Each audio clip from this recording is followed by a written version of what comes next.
మీ business ఏదైనా మీ ఊర్లో promotion చేయాలంటే అది సుమన్ టీవీతోనే సాధ్యం. ఇప్పుడే సంప్రదించండి.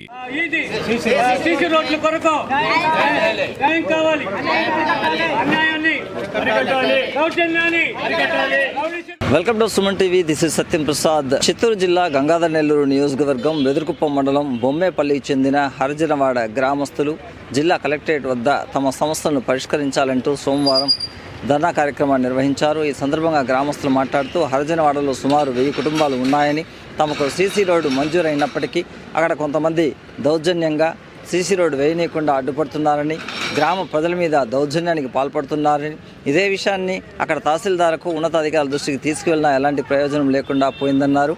ప్రజా సమస్యల పరిష్కార వేదిక కార్యక్రమంలో డిఆర్ఓను కలిసి వారు వినతిపత్రాన్ని సమర్పించారు. తమ గ్రామానికి సీసీ రోడ్డును వేయించేలా పకడ్బందీగా పోలీసుల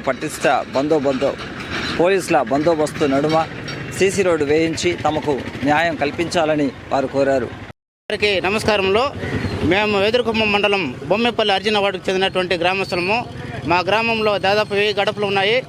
పెద్ద అంటే మెయిన్ సమస్య అంటే సీసీ రోడ్లు మంజూరైంది ఎన్ఆర్ఈజీఎస్ ద్వారా, కానీ ఏమాత్రం స్పందించట్లేదు. అంటే ఎంఆర్ఓ గారు వచ్చినప్పటికీ, ఎస్ఐ గారు వచ్చినప్పటికీ, గ్రామాధికారులు, పంచాయతీ సెక్రటరీ గారు వచ్చినప్పటికీ దౌర్జన్యంతో వేయకూడదు అనేసి చాలామంది కొంతమంది రౌడీజం చేస్తూ మమ్మల్ని దారి లేకుండా, సీసీ రోడ్ లేకుండా, ఇంటికి పోకుండా చాలా వరకు ఇబ్బందులు పెడుతున్నారు. ఇదివరకు మేము కలెక్టర్ గారు కూడా అర్జీ ఇచ్చాము. సార్ గారు సానుకూలంగా స్పందించారు.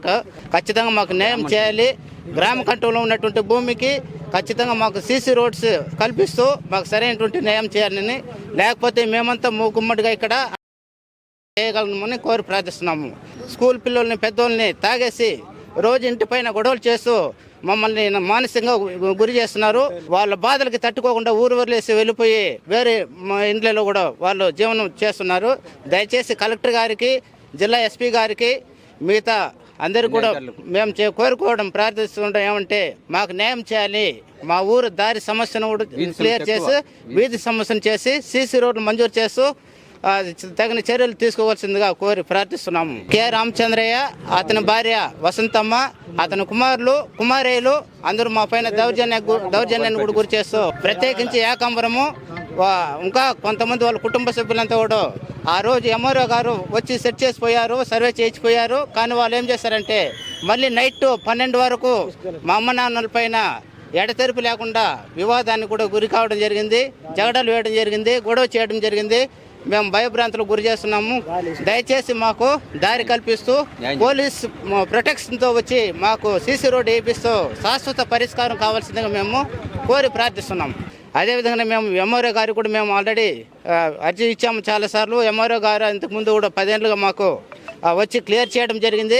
బట్ వాళ్ళు వచ్చి, అధికారులు వచ్చి వెళ్ళిపోయిన తర్వాత వాళ్ళు ఏం చేస్తున్నారంటే దౌర్జన్యంగా వాడేవుడు వీడేవుడు, ఎంఆర్ఓ గారిని కూడా వాడేవుడు వీడేవుడు అని చెప్పడము, ఎస్ఐ గారిని వాడేవుడు వీడేవుడు అని చెప్పడము, పంచాయతీ సెక్రటరీ వాళ్ళని కూడా దౌర్జన్యం చేస్తూ బెదిరిస్తూ వాళ్ళు ఆడవాళ్ళు చాలామంది మా ఇంటి పైకి రావడము, అదంతా కూడా గ్రామస్తులు కూడా భయపడి మా ఇంటి దగ్గరికి రాకుండా న్యాయం చేయలేకపోతున్నారు. ఎందుకంటే వాళ్ళు తిట్టేటువంటి తిట్లు గొడవలకు వస్తున్నారనేసి. ఆల్రెడీ వాళ్ళు చాలా వరకు నేర చరిత్ర ఉంది వాళ్ళకి. మాకు దయచేసి వాళ్ళ కుటుంబం నుంచి మాకు ప్రాణాన్ని కూడా ఉన్నాయి, అదంతా కూడా మాకు కాపాడాలని మేము కోరి ప్రార్థిస్తున్నాం కలెక్టర్ గారిని ప్రత్యేక.